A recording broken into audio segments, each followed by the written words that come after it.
Hey, good morning to everybody. Happy Tuesday. It's Daryl here. It's 4 a.m. on the dot here in Connecticut. I'm going to make you guys suffer for a moment here. Do you guys remember this song? This land is your land. This land is my land. Remember that song? I remember singing it in elementary school. I can't remember the name of it exactly, but here's my point. With Trump's budget and Trump in the White House, it's no longer going to be our land. Um, Trump's there's just so many numbers. I'm going to put a couple of links down below to Outside Magazine, the national parks and forests.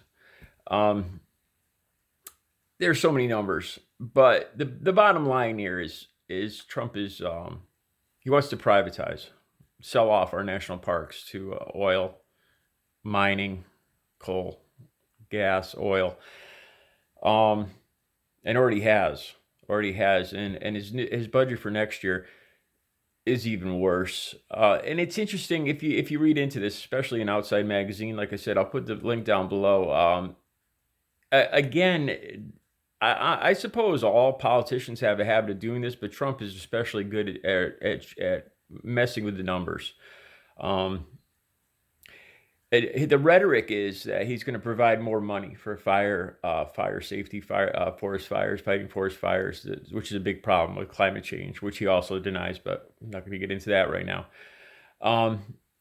When you actually take the numbers apart, he's taking for just under $500 million away from the forest industry, from the national parks.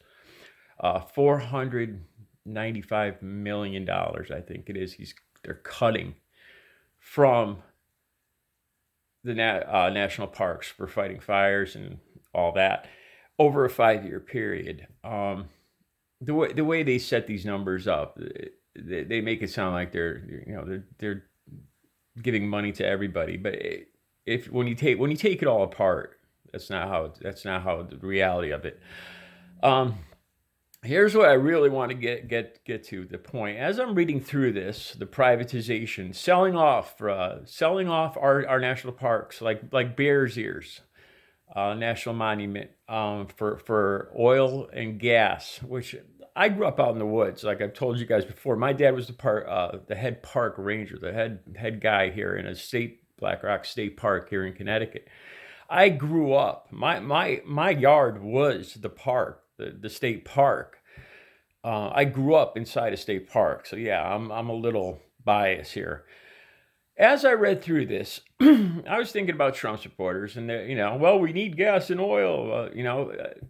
I think about the baby boomers, a lot of the baby boomers that support Donald Trump, and how they just it's a fear of change, a fear of electric cars. These people grew up with muscle cars, and they want to put nice leaded gas into their muscle car and drive off into the sunset. Well, times change, and I'm reading this over, and like I said, it's Trump for a lot of Trump supporters. Climate change isn't a problem, doesn't exist. They refuse to acknowledge it or do anything about it. And they just want to believe that this gas and oil will last forever. I've Googled this several times. I've looked into this. There is a finite amount of oil and gas inside the earth as we know it. It's going to run out. And the numbers I keep getting, I'm like, this can't be right. That the gas and oil will start to run out in 60 years. In our kids' lifetimes. There will be no more gas and oil to mine, you can't pull millions of barrels of oil out of the earth forever. It doesn't work that way. So the sooner that we get on the bandwagon and start using other means, electric, hydro, windmills, which Donald Trump has an insane aversion to, the better off we'll be. I was watching Bo's video on Bo of the Fifth Column, his video, and he made an excellent point relating NASA, the space race, and all the benefits that brought to our country, and how climate change And I'm going to bring up and how switching to green energy will benefit our country in the same way. We're going to come up with all these new discoveries, these new inventions, along as a side effect of working on this problem. It can bring nothing but prosperity to this country, more jobs, more inventions. Like Bo was saying, all the stuff that came out of the space race, um, and it's the same thing. The sooner, and then Trump refuses it. He puts all these bans on solar energy, on wind energy, while the whole rest of the world is advancing in this. You think of all the advances in solar energy. Just the other day, I saw on the news they had this blow up pillow, just like a plastic pillow, like a plastic balloon, and it glowed. You blew it up, and it's a light. It provides light. It has illumination. Illumination. You put it in the sun, and it lights up, and it saves that energy. And you could these things are amazing, amazing. And this is one of the benefits of solar energy, of green energy. This insane. It's just it's fan. I mean, when I say insane, I mean in a fantastically great way.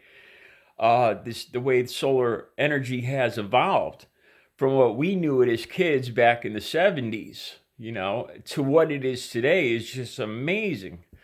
Um, and then when you hear Trump talk about coal and gas and oil, it's like, we're going in reverse back to the 1700s. He wants to take, it's like comparing the chalkboards the kids used to use in school to the computers they have now. These advances could do nothing but propel our country in prosperity and forward in the world. And I understand. People are afraid of change, and especially I've noticed, like in my family and around town, Trump supporters are over 50. If you're over 50 and white in this town, chances are you're a Trump supporter. I'm an aberration. I'm the complete aberration. I don't know where I came from, but um, here's an interesting point, though. This is what I was reading. Trump's proposals to privatize the national parks, right?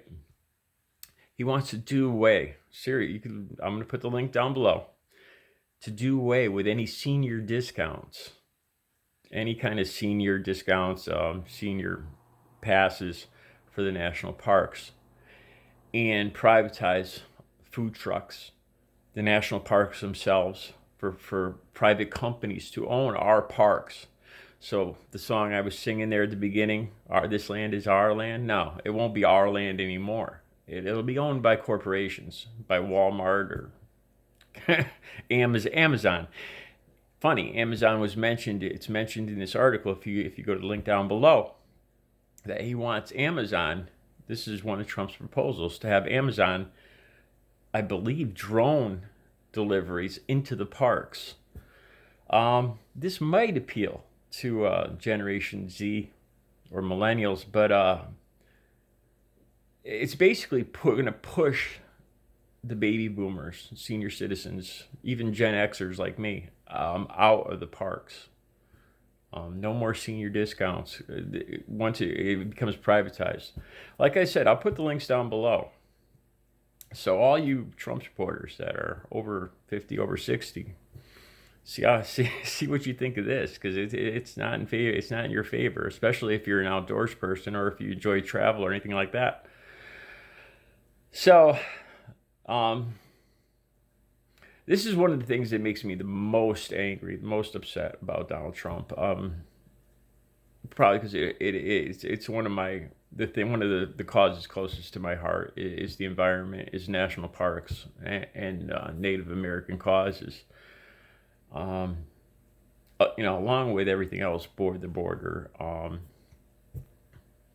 and immigration, all that. But this is one of the things that just infuriates me with Donald Trump: the privatization, selling off our national parks to the oil and gas companies for mining, for strip mining, fracking, I cannot believe that he's talking about selling off our national parks for fracking. So that's where we're at. Thank God Congress has a say in this proposed. It's up to them. From everything I've read, the Congress says that the proposed budget is DOA, dead on arrival. And that gives me some relief. But the links to the articles down below. You guys have a good Tuesday. Take care.